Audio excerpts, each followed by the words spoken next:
Okay, I'm calling this video Why You Should Not Listen to Banana People. And I'd like to point out an example of a banana person. There's this Freely the Banana Girl person who is what appears to be she's reaching what I like to call ESV or end stage veganism. And so as we see her health starting to deteriorate physically, she's becoming more and more emaciated. We see irrationality, outbursts of emotion. She is pleading with you to not give up on veganism, regardless whether or not your health gets worse. And she sort of minimizes it. Says it's a tummy ache. Well, many people have literally severe, almost life-threatening issues that are extremely problematic that are often improved by incorporating animal products in diet. But she would, encourage you rather to find a vegan option. There has to be a vegan option. Follow the different physicians out there. There are several vegan physicians: McDougall, Grieger, Kahn, Garth Davis. They all have their well-formulated whole food plant-based diet with appropriate supplementation. Well, guess what? In many cases, people start out that way. It's not that everybody starts out drinking piss and doing raw fruit smoothies. They start out following these guys. And what happens over time is they find that their health continues to decline despite listening to these people. And so then they get into the craziness. Then they start doing the raw food stuff. Then they start doing the juice diets. And then they start drinking their own urine or doing all these crazy enemas or detoxing or continuing to do that in a desperate effort to maintain their health, which inevitably doesn't get better. And they continue to try to maintain their belief that they're somehow saving the animals. And so when you listen to these banana people, just remember you are putting your health and well-being at great jeopardy. And it's not that everybody needs to be on a carnivore diet. I've never been a proponent of that, but I do think that animal nutrition has been part of the human diet for, 3 million years for a very good reason. When we talk about the ethical issue, let's talk about cows, because that's basically my diet is almost all beef. And I think there's differences in the way chickens are raised and pigs are raised and beef are raised and goats and sheep. But if we'll focus on cattle and we think about, worldwide, what the statistics show that 99% of cattle on earth right now are on grass. That's worldwide. Now in the U.S., at any one time, about 14% of the U.S. cattle inventory is in a feedlot. And that's true. Now we talk about what goes on in a feedlot. For you guys that haven't been to them, and I've been to them, the cows are not in bad shape at all. I mean, that's just a fallacy. I mean, they each have at least 200 square feet of room that they're allowed, that they have by law. They have to have that, and they don't even use near that. So they're not packed in there.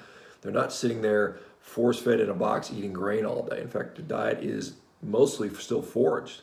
They're not getting grain the whole time. That's just a small part of the finishing process. So, but let's talk about what happens to wild ruminant animals, in real life, in the wild. If we look at the white-tailed deer population, which represents the largest wild ruminant population in the United States, 50% of the young deer are killed before they reach 12 weeks of age. And they die sometimes through starvation, but mostly through predation. And what does that mean? What does predation mean in the wild for a small animal like this? And so a small ruminant animal will be eaten by often a wolf or some other predator. And they often eat them while they're still alive. It is not a pleasant process. What we do as humans is far more humane. Recognizing that we are going to continue to eat animals for, basically forever. I mean, it's not going to change. The veganism is not going to change as people are not going to give this up. They can try to legislate this, but this is going to be opposed vigorously. And it just doesn't, it's not going to work to make the whole population sick. But I mean, the way we kill animals in the U.S. and other Western countries is the most humane way possible. It is often through a captive bolt, which takes mere seconds, and the animal's dead. You can contrast that to every single animal in the wild. Every single animal in the wild will be either killed alive and eaten, or they will be eaten when they die. And when they die, they will die of starvation or illness. And so we talk about what's more humane. It's a ridiculous argument. Should we continue to strive to do better? And do we? That's absolutely the case, and it's absolutely going on. So instead of throwing the baby out with the bathwater and ruining your health and doing banana girl idiocy, get behind sustainable animal agriculture, realizing it is part of our, food production regardless. Even if you only ate plants, you still need animals for fertilizer and other issues. And so we're never getting away from that. We need to realize that that is something that we need to all work together to support. Anyway, so I'm trying some new production stuff. Let me know how you guys think. Maybe I have to work on the audio still, but hopefully the video will be better. We're trying to slowly improve this stuff.